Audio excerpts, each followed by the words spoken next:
जय श्री राम, हर हर महादेव। आइए जानते हैं राधा नाम की महिमा क्या है।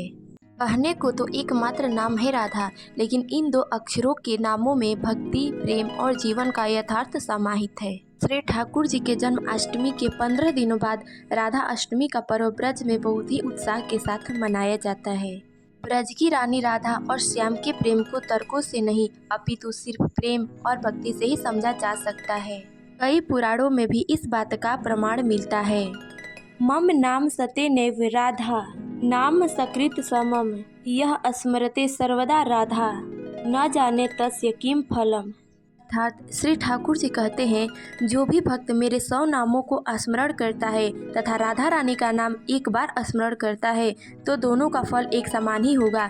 लेकिन जो भक्त सदा सर्वदा राधा नाम का स्मरण करता है उसे क्या फल मिलता है ये तो मैं भी नहीं जानता, क्योंकि राधा नाम का फल अनंत संकट व बाधाओं को दूर करने वाला है। श्री राधा रानी की महिमा अपरंपार है। श्री राधा रानी को श्री श्याम सुंदर की सखी और उनकी उपासिका कहा गया है। राधा रानी श्याम सुंदर की अधिष्ठात्री देवी है। श्री राधा रानी नाम जपने से हमारे ठाकुर जी शीघ्र ही प्रसन्न हो जाते हैं। श्री राधा रानी और श्री श्याम सुंदर को निस्वार्थ और अटूट प्रेम का प्रतीक माना गया है। राधा राधा रटत ही भव व्यथा मिट जाए, कोटि जन्म की आपदा राधा नाम लिए सो जाए। अर्थात श्री राधा नाम स्मरण करने मात्र से ही हमारे जीवन के समस्त व्यथा मिट जाती है। साथ ही राधा नाम लेने से करोड़ों जन्मों के लगे दोष, पाप, रोग इत्यादि बुरे कर्मों से मुक्ति मिल जाती है। श्री श्याम सुंदर कहते हैं कि किसी के मुख से रा शब्द सुनते ही मैं उसे भक्ति प्रदान करता हूँ और धा शब्द सुनते ही राधा रानी का नाम सुनने की लालसा से उसके पीछे पीछे चला जाता हूँ। राधा शब्द का अर्थ होता है, रा का अर्थ होता है प्राप्ति तथा धा का अर्थ होता है निर्वाण अर्थात मोक्ष। अर्थात राधा मुक्ति के निर्वाण यानी कि मोक्ष प्रदान करने वाली है। राधा रानी को परिभाषित करने का सामर्थ्य ब्रह्मा जी में भी नहीं है। तो आइए राधा नाम की महिमा को एक कथा प्रसंग के माध्यम से समझते हैं। वृंदावन में एक संत रहा करते थे। वह प्रतिदिन श्री राधा रानी को भागवत का एक अध्याय सुनाया करते थे। वह संत प्रतिदिन श्री राधा रानी को पूरी भक्ति व श्रद्धा के साथ भागवत का एक अध्याय सुनाकर ही भोजन किया करते थे। ये संत कई वर्षों से ऐसा करते आ रहे थे। कोई भी एक दिन ऐसा नहीं गया था जिस दिन वे राधा रानी को श्रीमद् भागवत का अध्याय न सुनाए हो। लेकिन एक दिन जब ये संत श्री राधा रानी को भागवत सुनाने बैठे तब उसमें लिखे अक्षर उनको दिखाई नहीं दिए। अक्षर दिखाई न देने के कारण वे भागवत नहीं पढ़ पा रहे थे। ये बात सुनकर उनकी आंखों से अश्रुधारा बहने लगी कि आज मैं श्री राधा रानी को भागवत का अध्याय नहीं सुना पाया। उस दिन उन्होंने तो ना तो कुछ भोजन किया और ना ही कुछ जलपान किया। उस दिन पूरा समय रोते रोते ही पूरा दिन निकल गया, क्योंकि उनका नियम था राधा रानी को भागवत सुनाए बिना वे भोजन ग्रहण नहीं करते थे। इसी रात एक छोटा बालक आया और उस संत से बोला, बाबा आप क्यों रो रहे हो? क्या आपकी आंखों की रोशनी चली गई इसीलिए रो रहे हो?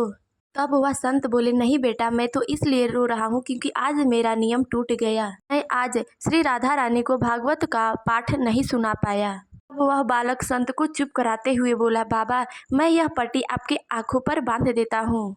इस पट्टी के कारण आपकी आंखें ठीक हो जाएगी। संत को लगा यह बालक वृंदावन के किसी वैद्य का लड़का है जिसे आंखों के बारे में कुछ जानकारी है, अतः यह मेरी कुछ सहायता करना चाहता है। वह बालक संत की आंखों पर पट्टी बांधकर वहां से चला गया तथा संत वहीं विश्राम करने लगे।